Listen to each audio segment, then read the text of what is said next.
Había algo en aquel amanecer que no encajaba del todo, como si el mundo entero estuviera conteniendo el aliento a la espera de algo que nadie se atrevía a nombrar. La luz entraba diferente por las ventanas de la habitación, demasiado tenue para ser un buen augurio. Valentina lo notó desde el primer instante en que abrió los ojos. Un peso invisible sobre el pecho, una sensación que no era tristeza ni alegría, sino algo suspendido entre ambos estados, flotando como el humo sobre una vela recién apagada. Llevaba más de 2 décadas despertando en esa misma cama, junto al mismo hombre, y en todos esos años había aprendido a leer los silencios de aquella casa, los ruidos que marcaban cada mañana. Pero aquella mañana, todo le resultaba extraño. Era su aniversario, y ella, como siempre, eligió sonreír. El matrimonio, cuando dura el tiempo suficiente, se convierte en una especie de idioma propio. 2 personas que comparten años terminan hablando sin palabras, entendiéndose con un gesto, prediciendo la reacción del otro antes de que suceda. Valentina y Rodrigo habían construido ese idioma con paciencia, con rituales repetidos hasta volverse sagrados. El café preparado antes de que el otro se despertara. Las notas escritas a mano sobre la almohada, las cenas del domingo que nadie podía interrumpir. Eran gestos simples, pero en ellos vivía la arquitectura invisible de una vida compartida. Y ese día, el día de su aniversario, ella se levantó temprano para prepararlo todo con el mismo cuidado de siempre, sin imaginar ni por un instante que cada gesto amoroso que realizaba en esas horas sería el último de esa versión de su vida. La última mañana de una era que ella no sabía que estaba terminando. Las flores llegaron a media mañana. No eran un ramo cualquiera comprado deprisa en el camino, eran rosas blancas y peonías rosadas, envueltas en papel craft, con un lazo de seda color crema, exactamente como a ella le gustaban. Rodrigo las había pedido con antelación, eso era evidente. Había pensado en los detalles, había recordado sus flores favoritas, había escrito una nota de su puño y letra que decía: «Por todos los años que me has regalado, por todos los que vienen». Valentina leyó esas palabras 3 veces, se las llevó al pecho como si fueran algo sagrado, y pensó, con esa certeza profunda que a veces confundimos con intuición y que en realidad es solo esperanza disfrazada, que ese hombre la amaba, que la había amado siempre, que nunca le fallaría. Qué profundamente equivocada estaba en ese momento. Las flores quedaron sobre la mesa del comedor en un jarrón de cristal que había pertenecido a su madre. Valentina las miraba mientras desayunaba y sentía algo que los libros de psicología llaman gratitud anticipada. Esa emoción particular que surge cuando uno siente que merece la alegría que está viviendo. Durante años, ella había trabajado en silencio dentro de ese matrimonio, había cedido cuando no quería ceder, había callado cuando tenía razones para hablar, había postergado sueños propios para sostenerlos de él. Y sin embargo, en ese momento, mientras miraba aquellas flores perfectas bajo la luz de la mañana, pensaba que todo había valido la pena, que los sacrificios invisibles del amor no reconocido terminaban recibiendo de alguna forma su recompensa. Esa mañana, Valentina estaba en paz. Una paz frágil, una paz que estaba a horas de quebrarse para siempre. Rodrigo se asomó a despedirse antes de salir. Iba bien vestido, como siempre que tenía compromisos importantes. Le dio un beso en la mejilla, le dijo que esa noche tenían reserva en el restaurante donde habían comido por primera vez, y le preguntó si había recibido las flores. Ella sonrió y asintió. Él le devolvió la sonrisa, una sonrisa amplia, segura, sin ningún rastro de culpa en los ojos. Y ese fue el detalle que años después, cuando Valentina reconstruyó mentalmente aquel día, con la frialdad que da el tiempo, más la perturbó. No fue la traición en sí lo que la quebró por dentro, fue la facilidad con la que él sonrió, la naturalidad con la que mintió, como si no hubiera ninguna contradicción entre regalar flores a su esposa y pasar la tarde con otra mujer, como si ambas cosas pudieran coexistir sin rozarse jamás. La historia humana está llena de hombres y mujeres que aprendieron, con dolor, que el amor y la mentira pueden vivir bajo el mismo techo durante años sin que nadie los descubra. No es un fenómeno moderno ni una debilidad contemporánea. Los registros más antiguos de la humanidad ya hablaban de corazones rotos, de traiciones domésticas, de promesas hechas con una mano mientras la otra sostenía otro secreto. Las civilizaciones más poderosas del mundo antiguo fueron sacudidas no por ejércitos enemigos, sino por la deslealtad que nacía en los espacios más íntimos. Emperadores, reyes y hombres comunes compartían la misma fragilidad: la incapacidad de proteger aquello que más amaban de sus propios impulsos. Y las mujeres que los amaron, en casi todos los casos, fueron las últimas en saberlo y las primeras en cargar con las consecuencias de una verdad que nunca pidieron conocer. Valentina había conocido a Rodrigo en una tarde de otoño, en una librería pequeña donde ambos buscaban el mismo título. Esa coincidencia, que en otra circunstancia hubiera pasado como una anécdota sin importancia, se convirtió en el primer hilo de una historia que luego tejería años enteros de vida. Él era inteligente, atento, tenía esa clase de humor tranquilo que no necesita alzar la voz para hacer reír. Ella, que siempre había desconfiado del amor fácil, tardó meses en abrirle la puerta de su corazón, pero cuando lo hizo sin reservas. Así era Valentina. Cuando amaba, amaba con todo, sin redes de protección, sin guardar distancias estratégicas. Entregaba cada parte de sí misma como si el amor fuera una deuda que hay que pagar antes de que el tiempo se agote. Y quizás esa generosidad fue, también, su primera vulnerabilidad invisible. Los primeros años del matrimonio fueron genuinamente hermosos, no con la perfección irreal de las películas, sino con esa belleza honesta que tiene lo cotidiano cuando se vive en compañía del amor verdadero. Había peleas, claro que sí. Había noches en que ninguno de los dos sabía cómo resolver lo que el día había enredado, pero siempre encontraban el camino de regreso el uno al otro, porque ambos creían, con convicción profunda, que lo que habían construido valía más que cualquier conflicto pasajero. Valentina recuerda con nitidez los domingos que pasaban leyendo sin hablarse durante horas, la comodidad perfecta de ese silencio compartido. Recuerda las vacaciones improvisadas, los proyectos que hacían juntos en casa, la forma en que él la miraba cuando no creía que ella estuviera mirando. Hay momentos de ese pasado que aún la lastiman más que la traición misma, porque fueron completamente reales. Pero hay una verdad que nadie quiere escuchar sobre las relaciones largas. Los cambios no llegan de golpe. Llegan despacio, con disimulo, disfrazados de cansancio, de estrés, de etapas normales que cualquier pareja atraviesa. Rodrigo había empezado a cambiar tiempo antes de esa mañana de aniversario, y Valentina lo había notado. No con claridad, no con certeza suficiente como para nombrarlo en voz alta, pero sí con esa molestia sorda que uno siente cuando algo no cuadra y no sabe exactamente por qué. Él llegaba más tarde de lo habitual. Guardaba el teléfono con más cuidado. Tenía distracciones que antes no tenía, ausencias mentales en medio de las conversaciones más simples. Pequeñas señales que Valentina archivaba sin querer en algún lugar del alma donde guardamos las cosas que no estamos listos para enfrentar. Porque a veces saber duele más que ignorar. Al menos por un tiempo que creemos controlar. La historia de Josefina de Beauharnais y Napoleón Bonaparte es, quizás, uno de los ejemplos más devastadores de cómo el amor y la traición pueden existir en paralelo sin que ninguno cancele al otro. Josefina engañó a Napoleón mientras él estaba en campaña militar, y cuando él lo descubrió, la carta que escribió revelaba un dolor sin fondo, una herida que ni todas sus victorias militares podían sanar. Sin embargo, lo más perturbador de esa historia no fue la infidelidad en sí, sino lo que sucedió después. Napoleón continuó amándola, con esa mezcla de orgullo herido y afecto irresoluble que convierte a los grandes amores traicionados en algo cercano a la obsesión. Josefina, por su parte, nunca comprendió del todo lo que había destruido hasta que ya era demasiado tarde para reconstruirlo. Esa es la tragedia de la traición. Sus consecuencias más profundas siempre se revelan en diferido cuando ya no hay forma de remediarlas. Aquella tarde de aniversario, Valentina tenía planes previos a la cena.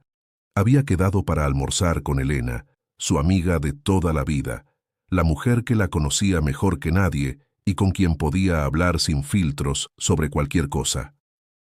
Se arregló con cuidado, eligió un vestido que le gustaba, se perfumó con la fragancia que Rodrigo siempre le decía que le encantaba.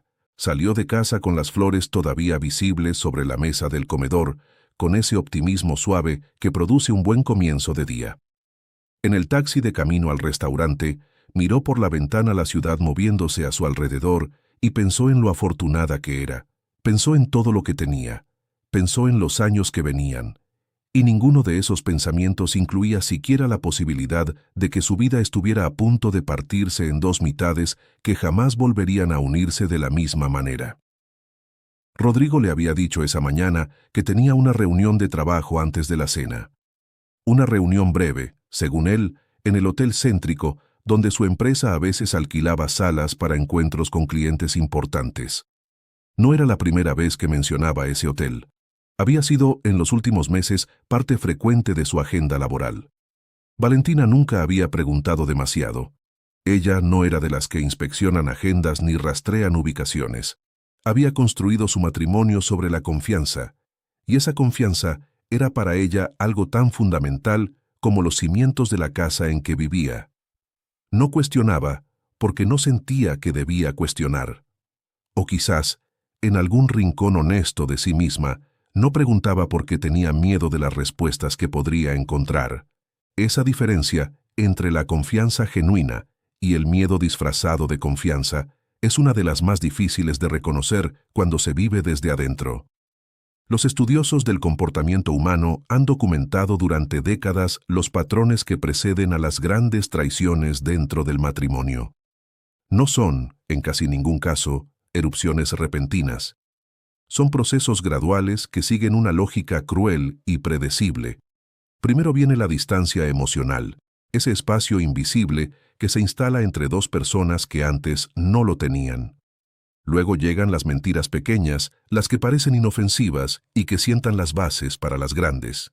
Después viene la doble vida, que al principio genera culpa y con el tiempo, paradójicamente, puede volverse rutina. Y al final, cuando todo estalla, la persona traicionada siempre dice lo mismo. Hubo señales. Las vi, no quise verlas. No porque sean tontas, sino porque el amor, en su forma más profunda, tiene una resistencia natural a aceptar su propio fracaso. Esa resistencia es humana, comprensible, y es también lo que más duele cuando por fin desaparece. El almuerzo con Elena comenzó bien. Hablaron de sus hijos, de los proyectos que cada una tenía entre manos, de una película sobre la que tenían opiniones completamente opuestas. Valentina estaba animada. Las flores de la mañana todavía brillaban en su memoria y la perspectiva de la cena de aniversario le daba una energía especial a cada conversación. Elena la miraba con esa mezcla de ternura y preocupación que tienen las amigas verdaderas, las que saben cosas que no siempre dicen porque aún no han encontrado las palabras correctas. En un momento de la sobremesa, cuando el restaurante ya se había vaciado y solo quedaban ellas con los restos del café sobre la mesa, Elena hizo una pausa extraña. Una pausa demasiado larga. Y luego dijo algo que Valentina no esperaba escuchar. Algo pequeño, dicho sin ninguna intención de hacer daño. Algo que sin embargo iba a cambiarlo absolutamente todo lo que vendría después. ¿Sabes que vi a Rodrigo salir de ese hotel la semana pasada? Pensé que era raro porque me habías dicho que tenía viaje de trabajo fuera de la ciudad. Elena lo dijo con la naturalidad de quien comenta una coincidencia, sin darse cuenta de lo que estaba poniendo en movimiento. Valentina sintió que algo se detenía dentro de ella. No fue un colapso inmediato ni una certeza fulminante. Fue más bien como cuando metes el pie sin querer en agua helada. El cuerpo tarda un segundo en procesar lo que está sintiendo, y en ese segundo hay una especie de calma falsa que precede al golpe real. Ella asintió. Cambió el tema con una habilidad que la sorprendió incluso a sí misma. Se despidió de Elena con un abrazo largo. Y mientras caminaba hacia la calle con el sol de la tarde sobre la cara, una sola pregunta ocupaba todo el espacio de su mente sin dejar lugar para ninguna otra cosa. Catalina de Aragón, primera esposa del rey Enrique VIII de Inglaterra, es una de las figuras históricas que mejor encarna lo que significa mantener la dignidad cuando el suelo desaparece bajo los pies. Educada desde pequeña para ser reina, dotada de una inteligencia política excepcional y de una fe inquebrantable, Catalina no fue desplazada solo por cuestiones de amor. Fue desplazada porque su esposo necesitaba justificar lo injustificable, y lo hizo envolviéndolo en argumentos legales y religiosos diseñados para hacer parecer razonable lo que en su esencia era simplemente una traición. Y Catalina, lejos de derrumbarse, respondió con una serenidad que desconcertó a sus enemigos. Si tuviera que sufrir cualquier prueba, lo haría antes que traicionar mi propia conciencia, escribió. Hay personas que encuentran su mayor fortaleza precisamente cuando todo lo demás se derrumba. Cuando ya no queda nada externo de qué sostenerse, aparece lo único que nadie puede quitar, lo que somos por dentro. Valentina no fue al hotel de inmediato. Caminó durante un rato sin rumbo fijo, dejando que sus pies la llevaran mientras su mente ordenaba o intentaba ordenar los fragmentos que de repente no encajaban. Pensó en las veces que Rodrigo había mencionado ese hotel. Pensó en los cambios que había notado y preferido no nombrar. Pensó en los días que Elena mencionaba haberlo visto, que coincidían exactamente con los días en que él supuestamente había estado fuera de la ciudad. Cada recuerdo que sacaba del archivo mental tenía ahora una luz diferente, una sombra que antes no estaba o que ella no había querido ver.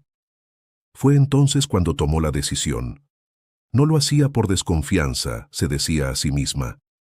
Lo hacía para desmentir la duda, para poder llegar esa noche a la cena de aniversario sin ese peso en el pecho, para poder mirarlo a los ojos y estar completamente segura. Qué diferente iba a resultar esa tarde.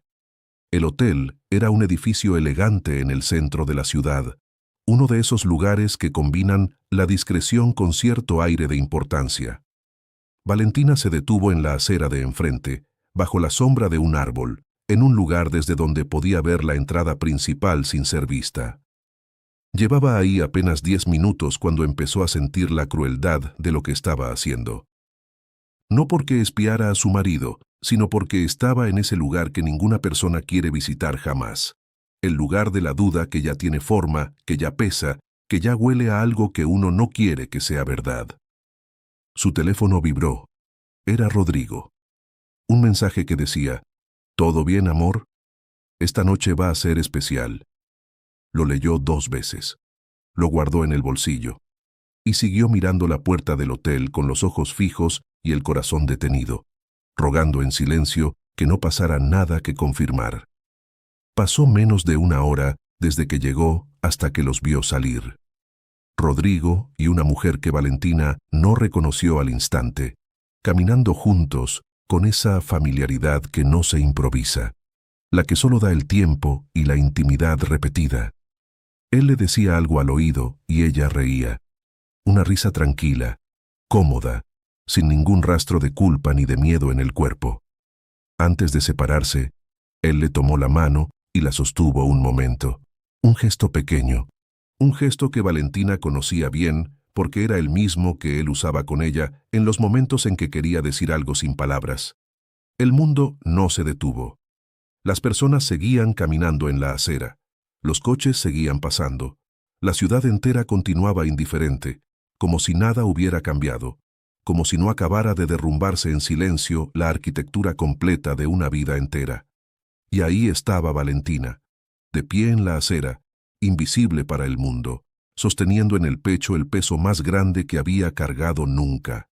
No lloraba, no gritaba, solo miraba, con esa calma terrible que viene después del impacto, antes del dolor verdadero. Lo que acababa de presenciar no era solo una traición entre 2 personas, era el derrumbe de una narrativa entera, de un sistema de creencias construido sobre años de confianza. Historias como esta se han repetido en todas las culturas y en todos los tiempos porque hablan de algo profundamente humano, la vulnerabilidad de quien ama sin condiciones. Si esta historia te está llegando al corazón, Si hay algo en estas palabras que resuena en ti, este es el momento perfecto para acompañarnos. Dale like a este video, suscríbete al canal Tu Camino Interior para no perderte nada, y cuéntanos en los comentarios, ¿desde qué ciudad o país nos estás viendo hoy? Tu presencia aquí importa mucho más de lo que imaginas. El regreso a casa fue uno de esos trayectos que el cuerpo realiza en piloto automático, mientras la mente está en otro lugar completamente diferente. Valentina no recordaría después si tomó un taxi o si caminó. No recordaría si había luz o sombra en las calles, ni qué sonidos había a su alrededor. Solo recordaría la sensación de entrar por la puerta de su propia casa y encontrarla exactamente igual a como la había dejado horas antes, con las flores sobre la mesa del comedor, con el sol de la tarde iluminando los objetos de siempre, con ese aroma familiar que tienen los hogares de quienes los habitan con cuidado.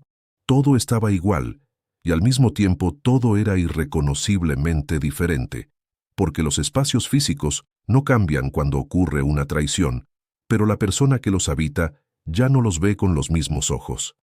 El dolor tiene esa particularidad cruel. Transforma el mundo sin mover nada de su lugar.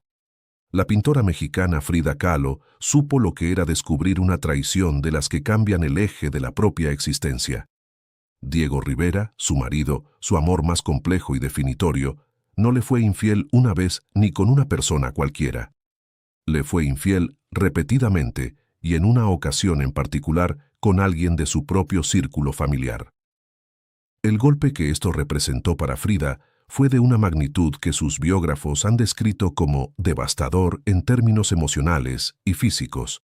Sin embargo, lo que ocurrió después es lo que convierte a esta historia en algo más que un relato de traición. Frida canalizó ese dolor en su obra como nadie lo había hecho antes. Sus cuadros se volvieron un mapa del dolor interno, una cartografía honesta del sufrimiento que otros preferirían esconder para siempre.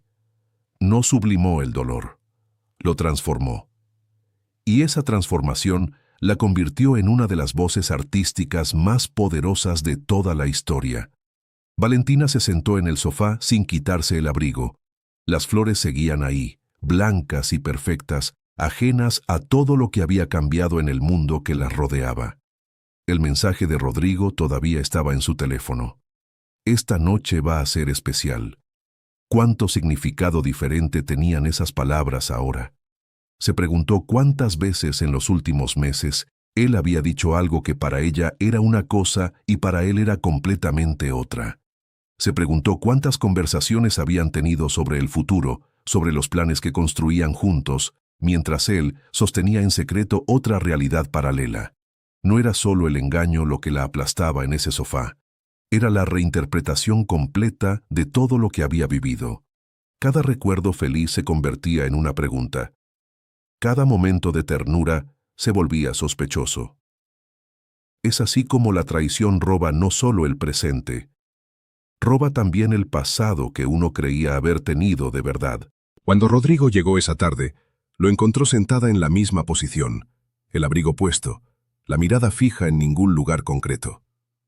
Él entró con energía, hablando de la reunión, preguntando a qué hora quería salir a cenar, si debían pedir taxi o caminar hasta el restaurante. Valentina no respondió de inmediato. Lo observó con esa atención nueva, la atención de quien ya sabe algo que el otro cree que ignora, y buscó en su cara alguna grieta, alguna señal de que algo en él estuviera diferente. No encontró nada. Rodrigo era perfectamente natural, perfectamente tranquilo. Se movía por la casa con la misma despreocupación de siempre, sin saber que el suelo que pisaba era ya completamente diferente al que había dejado horas antes. Hay algo especialmente perturbador en la capacidad de algunas personas para compartimentar su vida, para mantener intactas dos realidades sin que ninguna contamine a la otra. ¿Cómo fue la reunión?, preguntó ella finalmente, con una voz que esperaba que sonara normal. Bien, productiva. El cliente está conforme con la propuesta, dijo él, sin dudar. Ella asintió. ¿En qué parte del hotel estuvieron? Rodrigo respondió con un número específico, con detalles que sonaban preparados pero que en ese contexto también podían ser simplemente verdaderos. Y ese era exactamente el problema. Valentina ya no sabía distinguir, ya no podía leer a ese hombre que había creído conocer mejor que a nadie en el mundo. Cada palabra que salía de su boca era ahora un objeto con dos caras posibles, y ella no tenía manera de saber cuál miraba. Esa incertidumbre, esa incapacidad repentina de confiar en la propia percepción, es una de las consecuencias menos habladas de la traición. No destruye solo la confianza en el otro, destruye también, y quizás más profundamente, la confianza en uno mismo. A lo largo de la historia, los filósofos y pensadores que han reflexionado sobre el sufrimiento humano han llegado, desde culturas y épocas muy distintas, a una conclusión sorprendentemente parecida. El dolor más profundo no viene de lo que nos hacen, sino de la distancia entre lo que creíamos que era real y lo que descubrimos que realmente era. Los estoicos romanos lo llamaban la diferencia entre la percepción y la realidad. Los pensadores budistas hablaban del apego a una imagen construida del mundo. Los psicólogos contemporáneos lo describen como la ruptura del modelo mental con el que interpretamos nuestra experiencia cotidiana. Independientemente del nombre que se le dé, el fenómeno es el mismo. Cuando alguien que amábamos nos revela que la historia que vivíamos juntos tenía una versión que no nos contaron, la crisis no es solo emocional, es existencial. Y sanar de eso requiere algo más que tiempo. Requiere reconstruir la forma misma en que miramos el mundo. Esa noche no fueron a cenar. Valentina canceló la reserva con un mensaje breve y sin explicaciones. Rodrigo intentó preguntar qué ocurría, si se sentía bien, si había pasado algo durante el día. Ella respondió que estaba cansada, que necesitaba descansar. Él aceptó la explicación sin profundizar, lo cual fue también una señal, aunque de qué exactamente Valentina no habría sabido decirlo en ese momento. Se acostaron temprano, cada uno en su lado de esa cama que durante tantos años habían compartido sin pensar en los lados, y Valentina permaneció despierta durante horas, mirando el techo en la oscuridad, escuchando la respiración de Rodrigo que dormía a su lado con la tranquilidad absoluta de alguien que no sabe que algo ha cambiado para siempre, o quizás con la tranquilidad de alguien que sabe que nada ha cambiado todavía. En la oscuridad de esa madrugada, esa distinción resultaba imposible de resolver. La mañana siguiente trajo consigo esa particular crueldad de los días que siguen a los grandes golpes. El mundo seguía funcionando con perfecta normalidad, como si nada hubiera ocurrido.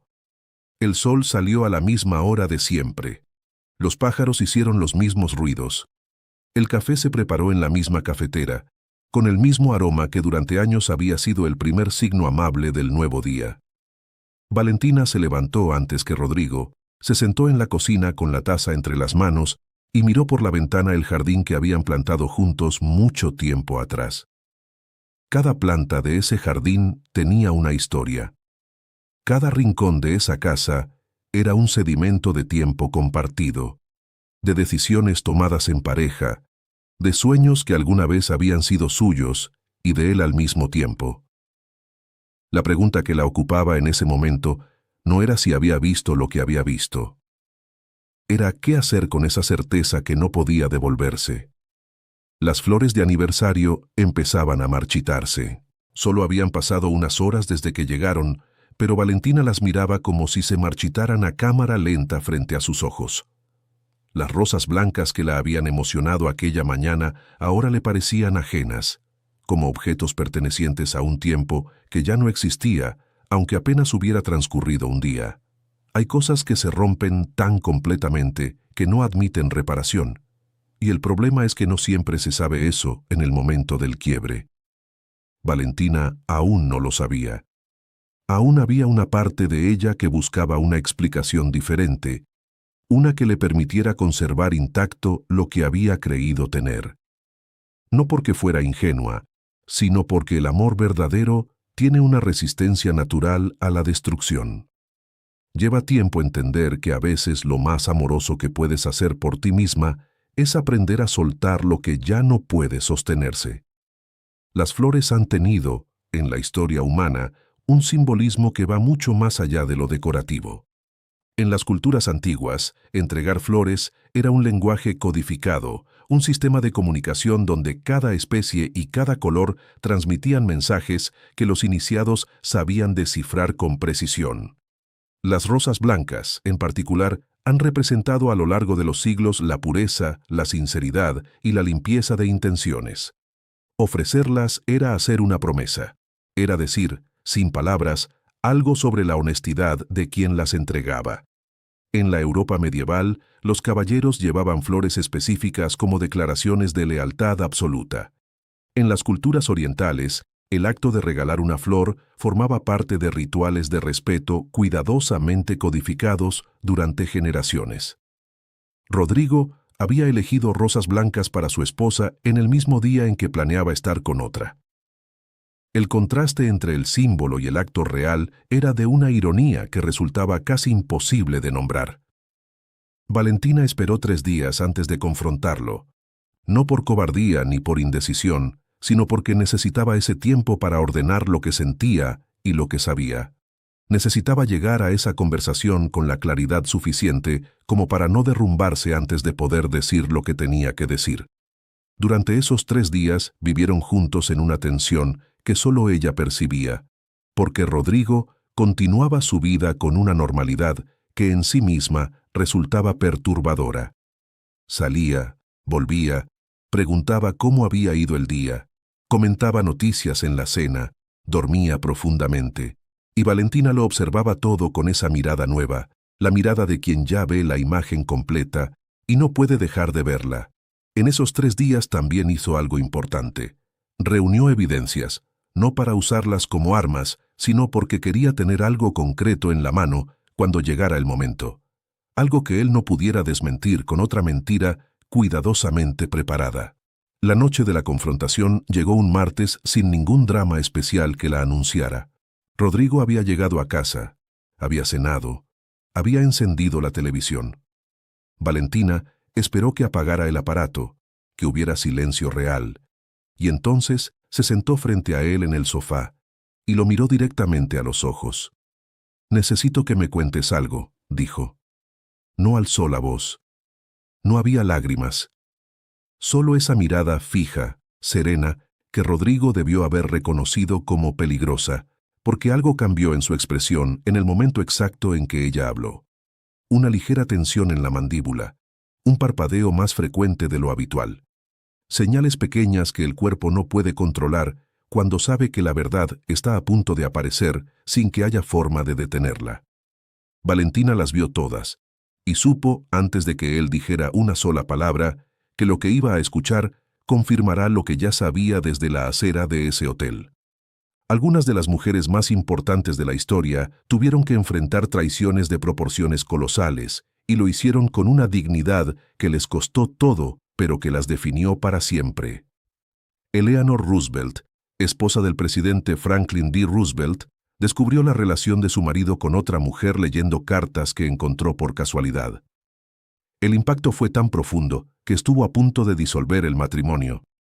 Sin embargo, Eleanor tomó una de las decisiones más complejas que puede tomar una persona. Decidió quedarse, no por debilidad, sino por una combinación de razones que ella misma describió en sus memorias con una honestidad que sigue siendo admirable décadas después.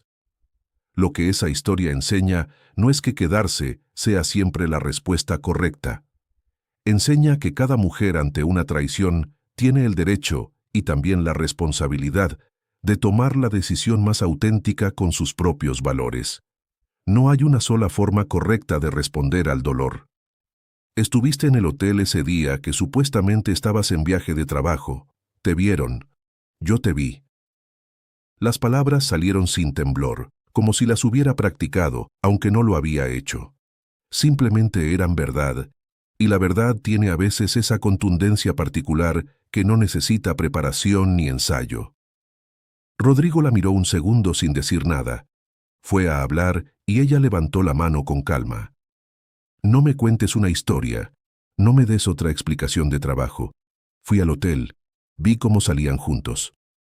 El silencio que siguió fue de los que no dejan duda. Un silencio que no es ausencia de palabras, sino presencia de todas las cosas que no se dicen porque ya no hacen falta. Rodrigo bajó la vista, y ese gesto, ese simple gesto de mirar hacia abajo, le confirmó a Valentina lo que ya sabía, pero que de alguna forma necesitaba ver confirmado en el cuerpo de ese hombre que había sido su hogar. Intentó negarlo, por supuesto. El primer instinto fue ese, la negación. No es lo que crees. Es una colega. Salimos a tomar algo después de la reunión, no tiene ningún significado. Valentina escuchó cada frase con esa paciencia extraña que da la certeza de saber la verdad de antemano. No lo interrumpió. Dejó que las palabras llenaran el espacio, que él se escuchara a sí mismo diciendo cosas que ninguno de los dos creía. Y cuando terminó, cuando agotó ese primer repertorio defensivo, ella puso sobre la mesa lo que había reunido en esos 3 días, mensajes, horarios, fechas que no coincidían con las versiones que él había dado. No mucho, lo justo para que la negación resultara completamente imposible de sostener. Hay un momento preciso en que el castillo de mentiras construido durante meses se derrumba todo de golpe. Y ese derrumbe, aunque necesario, es uno de los sonidos más dolorosos que puede escuchar alguien que amó de verdad. La evidencia que Valentina puso sobre la mesa no era espectacular ni cinematográfica. No había fotografías comprometedoras ni mensajes explícitos que no dejaran margen para la interpretación. Era algo peor. Había incoherencias acumuladas, fechas que no cerraban, una llamada de larga duración a un número que resultaba ser el de la otra mujer, un recibo de restaurante en una noche que él supuestamente había pasado solo revisando documentos en la oficina. Pequeñas piezas de un rompecabezas que por separado podían parecer insignificantes, pero que juntas formaban una imagen inequívoca para cualquier persona dispuesta a mirar. A Rodrigo se le tensó el cuello. Su mirada, que había mantenido baja, subió de golpe buscando algo en el techo de la sala. El cuerpo humano es notablemente difícil de controlar cuando enfrenta la exposición de una mentira sostenida durante meses. La vergüenza tiene su propia geometría, que se dibuja en la postura y en la respiración. Lleva 9 meses. Eso fue lo que dijo finalmente. 3 palabras que entraron en la sala como una tormenta. 9 meses. Valentina pensó en todo lo que habían hecho en ese tiempo. Las vacaciones de verano, la celebración de su cumpleaños, la Navidad en familia, rodeados de hijos y nietos, la cantidad de veces que habían compartido la mesa, dormido juntos, tenido conversaciones sobre el futuro con los cafés del domingo. 9 meses de una vida que ella creía estar viviendo completamente y que en realidad era, en parte, una obra de teatro donde ella actuaba sin saber que lo hacía. El dolor que llegó en ese momento no era el dolor agudo del primer impacto. Era un dolor sordo, profundo, del tipo que se instala en los huesos y no desaparece con el tiempo, sino que simplemente, con los años, se va volviendo una presencia conocida. Rodrigo seguía hablando. Pero Valentina ya no lo escuchaba. Estaba en otro lugar. A lo largo de los siglos, los confesores, los filósofos y los estudiosos del comportamiento han notado que la persona que ha mentido durante mucho tiempo experimenta, en el momento de la confesión, algo difícil de interpretar para quien la escucha, un alivio mezclado con pánico. El alivio proviene de soltar el peso de mantener una mentira compleja durante meses, un esfuerzo cognitivo y emocional enorme que consume energía día a día de maneras que el propio sujeto no siempre reconoce. El pánico proviene de no saber qué viene después, de la pérdida del control que había ejercido sobre la narrativa. Rodrigo, esa noche, mostraba exactamente esa combinación. Había algo en su rostro que parecía casi liberado, y eso era para Valentina más difícil de soportar que la furia o el llanto, porque el alivio de él, en ese momento de su más profundo dolor, revelaba cuánto tiempo había estado cargando ese secreto mientras ella dormía sin saber nada. La noche que siguió a la confesión fue, según Valentina diría años después, la más larga de su vida, no en el sentido literal de las horas, que pasaron como siempre, sino en el sentido de la densidad. Cada minuto contenía más de lo que un minuto normal puede contener. Ella pidió a Rodrigo que durmiera en otra habitación. Se quedó sola en el dormitorio que había compartido con él durante más de 2 décadas, mirando el techo con los ojos abiertos, sin llorar todavía porque el cuerpo a veces no puede llorar cuando el golpe es demasiado grande. Es una respuesta de protección conocida. El organismo se paraliza antes de dejar pasar todo el dolor de golpe, como si supiera que hay que administrarlo en dosis para poder sobrevivir. Valentina estaba en esa fase, quieta, lúcida de una manera extraña, como si observara su propio dolor desde afuera, sin poder todavía entrar en él completamente. La historia humana abunda en mujeres que enfrentaron noches como esa y encontraron en la oscuridad de ese momento algo que no esperaban encontrar: su propia fortaleza. No como un recurso disponible de antemano, sino como algo que emerge precisamente cuando todo lo demás ha desaparecido. La filósofa Hipatia de Alejandría enseñaba que la verdadera libertad no estaba en las circunstancias externas, sino en la capacidad de elegir cómo responder ante ellas. Las mujeres del Renacimiento que perdieron protecciones y tuvieron que reinventarse encontraron en esa necesidad la semilla de capacidades que nunca habían necesitado desarrollar antes. Incluso en las tradiciones espirituales más antiguas, desde el budismo hasta las filosofías de los pueblos originarios, existe el concepto del umbral del dolor como portal de transformación. La crisis no garantiza el crecimiento, pero es casi siempre su precondición. Y esa noche, en esa cama vacía de la mitad que conocía, Valentina estaba parada en ese umbral. A la mañana siguiente, Valentina llamó a su hija. Claudia vivía en otra ciudad desde hacía unos años, construyendo su propia vida con esa determinación tranquila que había heredado de su madre sin siempre saberlo. La conversación fue breve, porque algunas cosas son demasiado grandes para caber en una llamada de teléfono, y Valentina lo sabía bien. Solo le dijo que necesitaba verla, que habían pasado cosas importantes, que estaba bien, pero que necesitaba a alguien cercano. Claudia preguntó 3 veces si estaba segura de que estaba bien, porque conocía el tono de su madre mejor que nadie y sabía que «estoy bien» de Valentina podía significar cosas muy diferentes según el momento. Cuando colgó, Valentina se quedó mirando el teléfono un momento. Pensó en todo lo que tendría que explicar, en cómo la imagen que su hija tenía de su padre cambiaría para siempre después de saber. En el daño que se expande en círculos cuando una traición sale finalmente a la luz. Los psicólogos que trabajan con personas que han atravesado traiciones conyugales describen la red de apoyo cercano como uno de los factores más importantes en el proceso de recuperación. No porque el apoyo resuelva nada en términos prácticos, sino porque la conexión humana tiene una capacidad reparadora que la soledad no puede sustituir por ningún medio. A lo largo de la historia, en culturas muy diversas, las mujeres han construido redes de sostenimiento mutuo como respuesta natural a la vulnerabilidad que el amor las dejaba enfrentar. Los círculos de apoyo en las comunidades antiguas, los salones literarios donde las mujeres de la Ilustración se acompañaban intelectual y emocionalmente, los grupos modernos que replican con otro formato esa misma necesidad ancestral de no estar sola ante el dolor. Elena llegó esa misma tarde. No habló demasiado.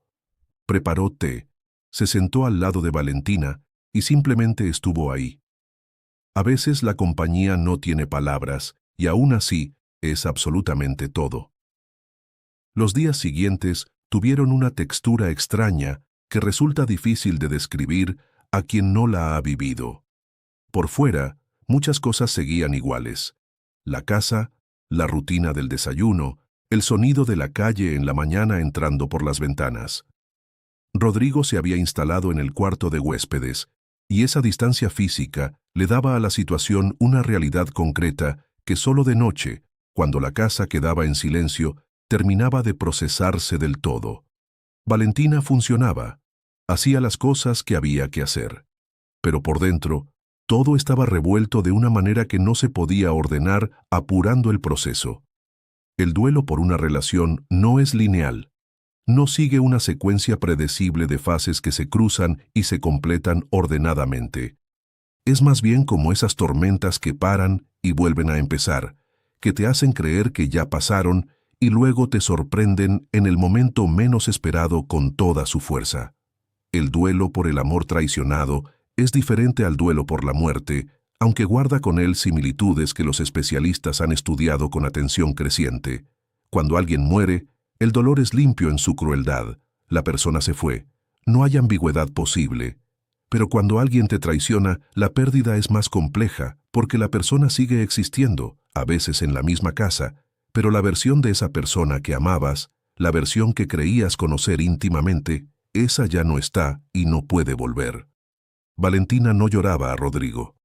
Lloraba la imagen de Rodrigo que había construido y habitado durante años. Lloraba los planes que existían solo en su cabeza. Lloraba la versión de sí misma que había confiado sin reservas y que ahora se sentía ingenua frente al espejo. Y esa última parte, ese autoenjuiciamiento silencioso, era quizás lo más dañino de todo el proceso, porque no era merecido. Confiar no es debilidad. Nunca lo fue. La psicología del duelo, tal como fue descrita y desarrollada por investigadores que dedicaron su vida entera a entender el sufrimiento humano, identificó etapas que, aunque no universales ni secuenciales, aparecen con frecuencia en los procesos de pérdida importantes. La negación, que no siempre es ignorancia, sino una forma de protección temporal que permite seguir funcionando mientras el sistema emocional se reorganiza lentamente. La rabia, que llega cuando la negación ya no es posible y el dolor necesita un lugar donde instalarse. La negociación, esa tendencia muy humana a buscar formas de revertir lo que no tiene reversa. La tristeza profunda y honesta, que es en realidad una señal de que el proceso está avanzando hacia donde necesita ir. Y finalmente, la aceptación, que no significa estar de acuerdo con lo que ocurrió, sino simplemente dejar de luchar contra la realidad de que ocurrió. Valentina iba a recorrer cada una de esas etapas, no en orden, no con facilidad, pero las iba a recorrer todas.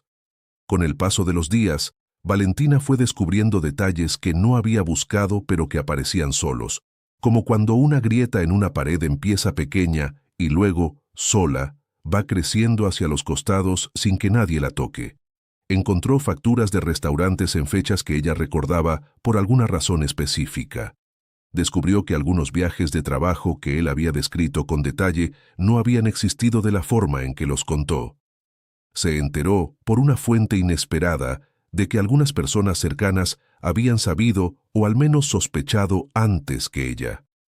Esa última revelación fue, en cierto modo, la más dolorosa de todas las que llegaron, porque significaba que mientras ella construía su vida en la ignorancia, algunos a su alrededor cargaban un conocimiento que no le habían compartido.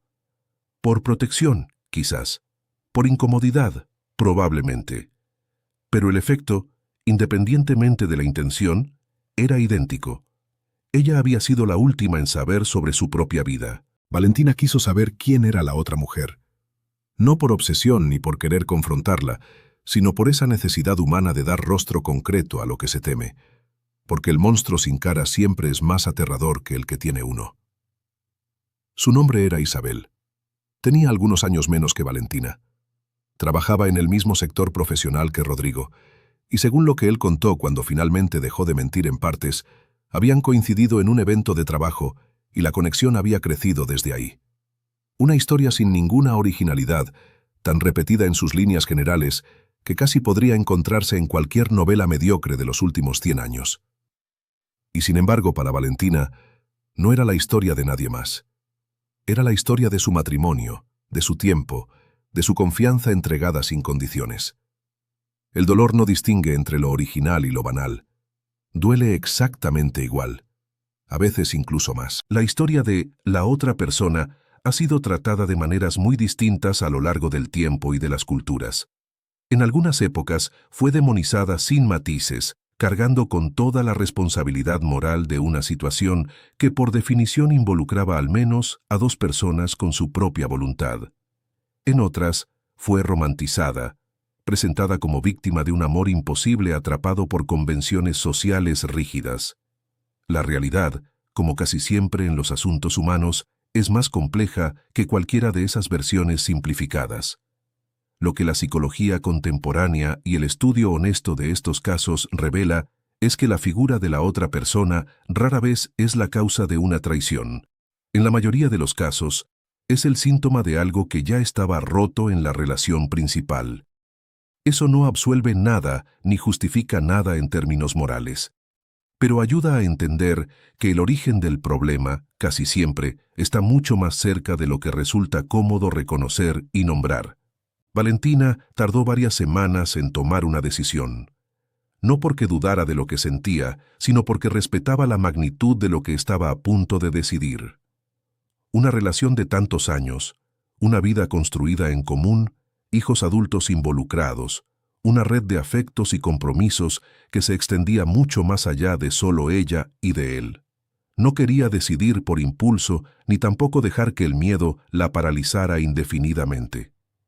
Habló con una terapeuta, cosa que no había hecho nunca antes y que resultó ser, según sus propias palabras posteriores, uno de los movimientos más inteligentes de su vida. No porque la terapeuta le dijera qué hacer, sino porque le ayudó a escuchar lo que ella misma pensaba con más claridad, libre de la presión de las opiniones ajenas, de las expectativas sociales sobre lo que debía hacer una mujer en su situación. Fue en ese espacio donde Valentina empezó, por primera vez en mucho tiempo, a encontrarse a sí misma de nuevo. A través de la historia, las mujeres que han enfrentado decisiones de esta magnitud y han encontrado el coraje de actuar desde su propio centro, sin ceder a presiones externas en ninguna dirección, han dejado una huella particular en el mundo. La pensadora del siglo XVIII, Mary Wollstonecraft, escribió sobre la necesidad de que las mujeres desarrollaran su razón con independencia como forma de no quedar atrapadas en vínculos que las disminuían sin que ellas lo notaran. Simone de Beauvoir, más de un siglo después, habló del proyecto propio como la única manera de ser auténticamente libre, incluso dentro de una relación de amor. No se trata de negar el amor ni de volverse indiferente ante los afectos. Se trata de recordar que ninguna relación, por más larga o profunda que sea, puede ni debe reemplazar la relación fundamental que una persona tiene consigo misma. Valentina estaba en ese proceso exacto, en el lento camino de regreso a sí misma. La separación llegó sin gritos ni escenas dramáticas. Fue una conversación de varias horas, una noche de semana, en la cocina de la casa donde habían vivido su vida entera juntos. Rodrigo habló de arrepentimiento, de querer intentarlo de nuevo, de que lo que tenían era demasiado importante para abandonarlo sin haberlo intentado. Valentina lo escuchó con atención real, porque era la clase de mujer que escucha incluso cuando duele escuchar. Pero cuando llegó su turno de hablar, lo que dijo fue sencillo y definitivo. Te creo que lo lamentes, pero lamentarlo no rehace lo que se rompió. Y lo que se rompió en mí no tiene que ver solo contigo. Tiene que ver con todo lo que yo creía que era mi vida. No era un discurso preparado, era simplemente la verdad dicha desde el centro. Y la verdad, cuando viene de un lugar de claridad real, tiene una fuerza que no necesita volumen para hacerse sentir por completo. Los primeros meses de soledad fueron los más difíciles. No la soledad de estar sola, que era algo que Valentina había aprendido a habitar con comodidad desde pequeña, sino la soledad específica de ya no ser parte de un nosotros que había sido su estructura y su referencia por décadas. Es un tipo particular de desorientación, parecido a lo que los navegantes antiguos debían sentir cuando perdían de vista la costa. Todo el sistema de referencias que usaban para ubicarse en el mundo, de repente, ya no está. Las tardes eran especialmente difíciles. Los sábados, cuando la familia había tenido rituales que ya no tenían sentido para una persona sola. Los cumpleaños. Las fechas que el cuerpo recuerda, aunque la mente preferiría olvidar. Valentina pasaba esos momentos como se pasan las tormentas, sin tratar de detenerlas, sin apresurarse a que pasaran, simplemente dejando que ocurrieran y confiando en que, tarde o temprano, pasarían. Los filósofos y pensadores que han reflexionado sobre la soledad, desde los grandes maestros del estoicismo hasta los pensadores del existencialismo moderno, coinciden en algo que resulta paradójico al primer vistazo. La soledad auténtica, vivida de manera consciente y no como castigo, sino como estado elegido, tiene una capacidad formativa que la compañía constante no puede reemplazar. Friedrich Nietzsche escribió que los momentos de mayor soledad eran también los de mayor potencial de transformación interior, porque eliminaban el ruido externo y obligaban al individuo a confrontarse consigo mismo sin intermediarios. El poeta Rainer Maria Rilke, en sus cartas sobre el amor, decía que la tarea más importante de un ser humano era amarse a sí mismo, y que sin períodos de soledad honesta, eso no era posible de verdad. Valentina no había leído a estos autores, pero estaba aprendiendo, en carne propia, exactamente lo que ellos describieron con palabras, que el vacío también puede ser un comienzo poderoso. La red de personas que la rodeaban se fue mostrando con más claridad en ese período de reconstrucción. Algunos amigos que había creído cercanos se distanciaron, incómodos ante la situación o leales a ambos de una manera que los dejaba sin saber qué decir. Otros, en cambio, se acercaron con una sinceridad que la sorprendió profundamente. Su hermana, con quien la relación había sido siempre correcta, pero no especialmente íntima, apareció de maneras inesperadamente hermosas y precisas. Claudia llamaba todos los días, sin falta, aunque fuera solo para contar algo intrascendente, solo para que su madre supiera que estaba ahí presente. Y Elena, la amiga de siempre, demostró que la amistad verdadera no necesita circunstancias ideales para florecer. Florece precisamente cuando las circunstancias son las peores posibles. Las crisis tienen esa capacidad de revelar la calidad real de los vínculos. Separan los que eran sólidos de los que solo lo parecían desde afuera.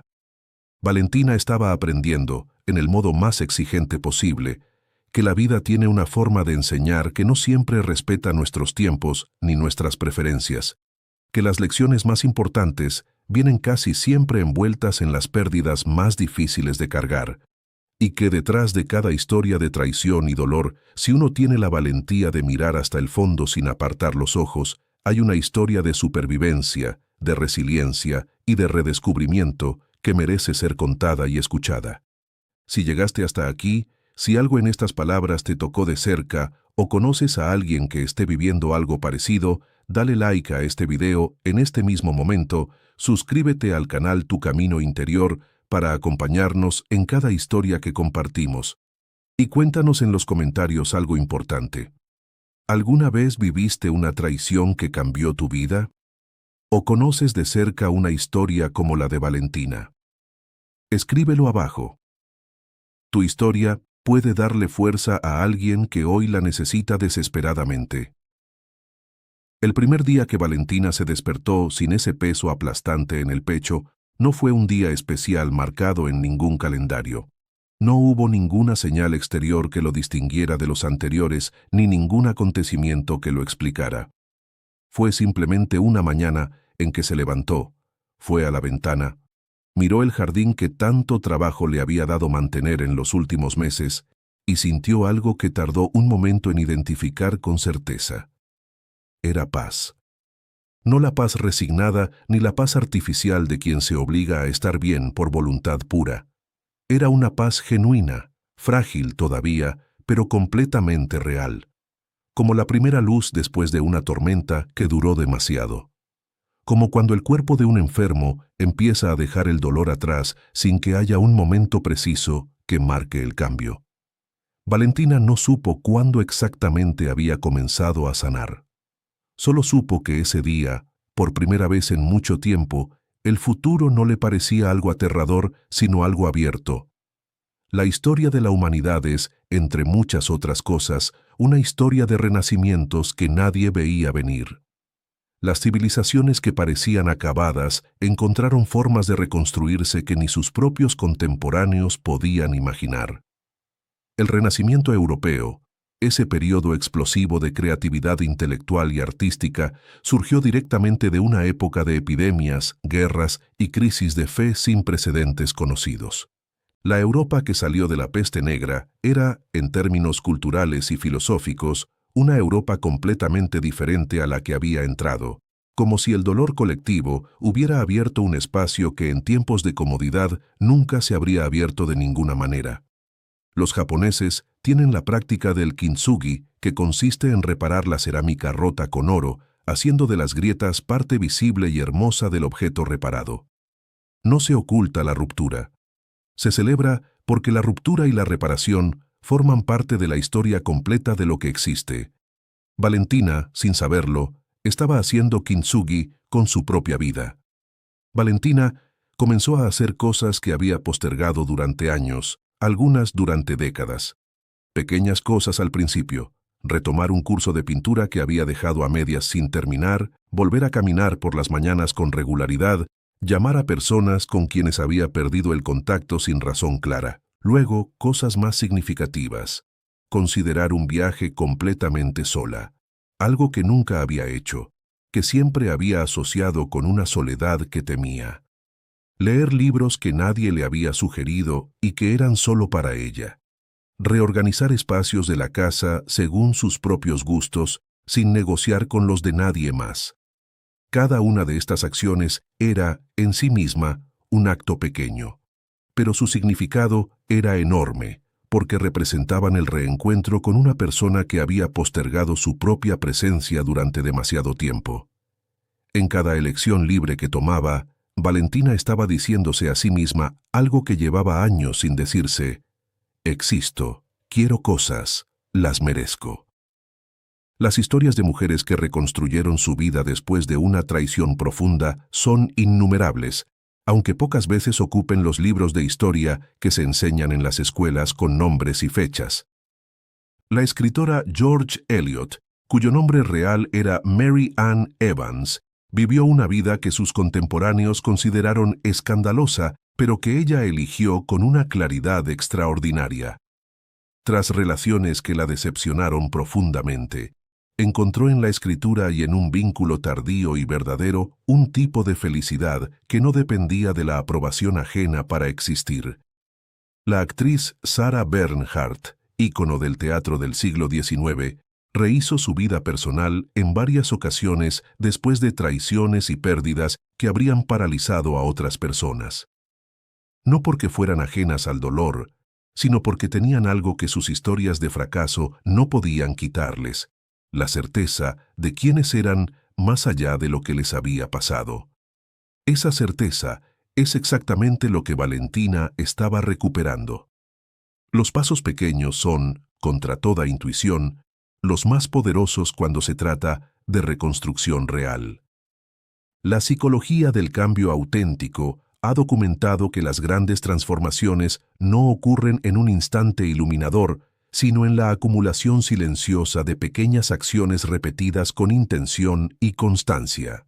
Cada mañana que Valentina se levantaba y hacía aunque fuera una cosa que la acercara a quien quería ser, era un ladrillo en una estructura que todavía no podía ver completa, pero que se estaba levantando sólida.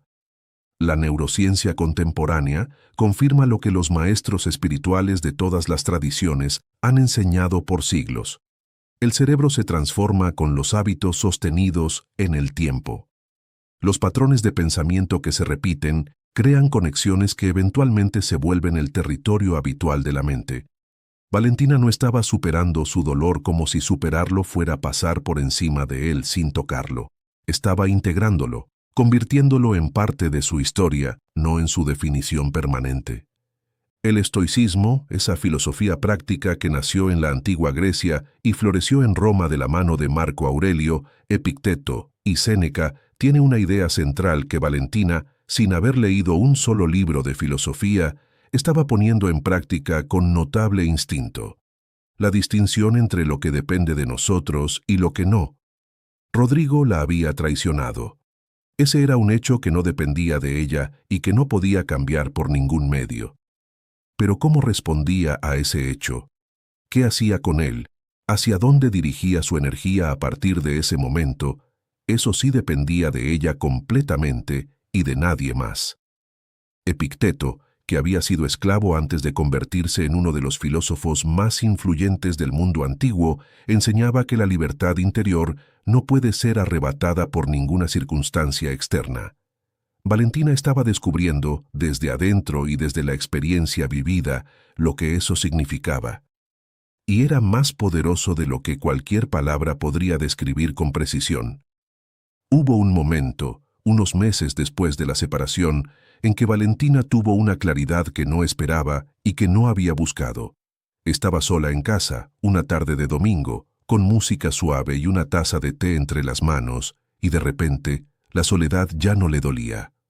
No porque hubiera dejado de estar sola físicamente, sino porque ya no la experimentaba como una ausencia, sino como una presencia, la suya propia. Había algo en ese silencio que sentía habitado, lleno de sí misma de una manera que antes, en los años en que siempre había alguien cerca, nunca había sentido tan claramente ni tan completamente. Pensó en cuántos años había pasado siendo la mitad de algo, y en cómo esa identidad de mitad de, aunque hermosa en sus buenos momentos, también la había hecho menos de sí misma sin que se diera cuenta. La soledad la había devuelto entera, y eso era un regalo que no esperaba, pero que recibía con los dos brazos abiertos. Las tradiciones de sabiduría más antiguas del mundo, desde las filosofías orientales hasta las narrativas espirituales de los pueblos originarios americanos, comparten una metáfora recurrente cuando hablan del crecimiento personal verdadero, la del descenso necesario. No el descenso como castigo ni como fracaso, sino como parte esencial del viaje hacia la profundidad de uno mismo que no puede tomarse por ningún atajo. Los griegos lo narraban en los mitos de Perséfone y Orfeo, que debían descender al mundo subterráneo para encontrar algo que el mundo de la superficie no podía darles.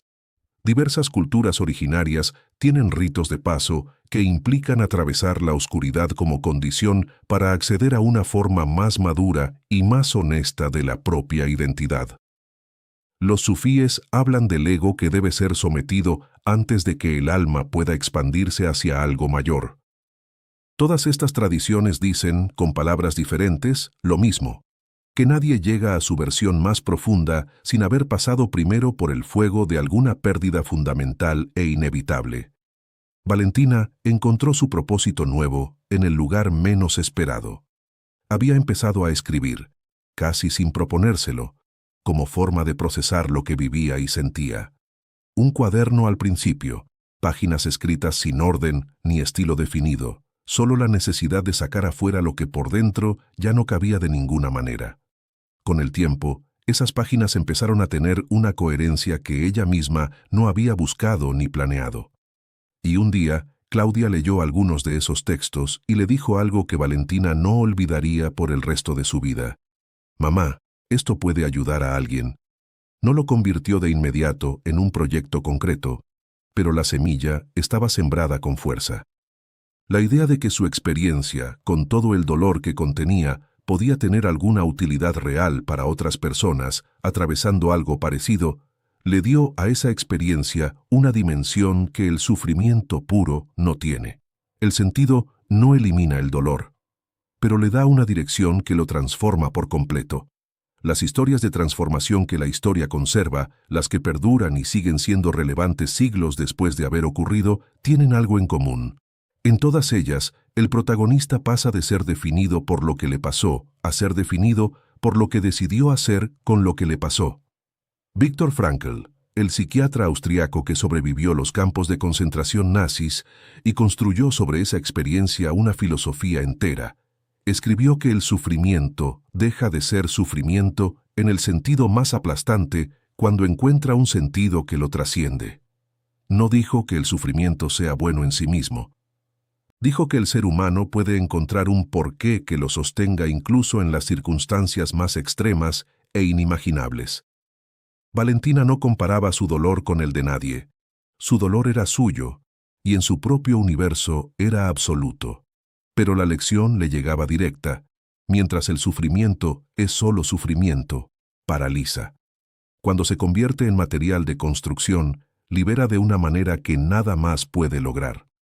Hay una lección que la historia de Valentina lleva dentro, como la llevan todas las historias verdaderas que sobreviven porque dicen algo que merece ser dicho y escuchado.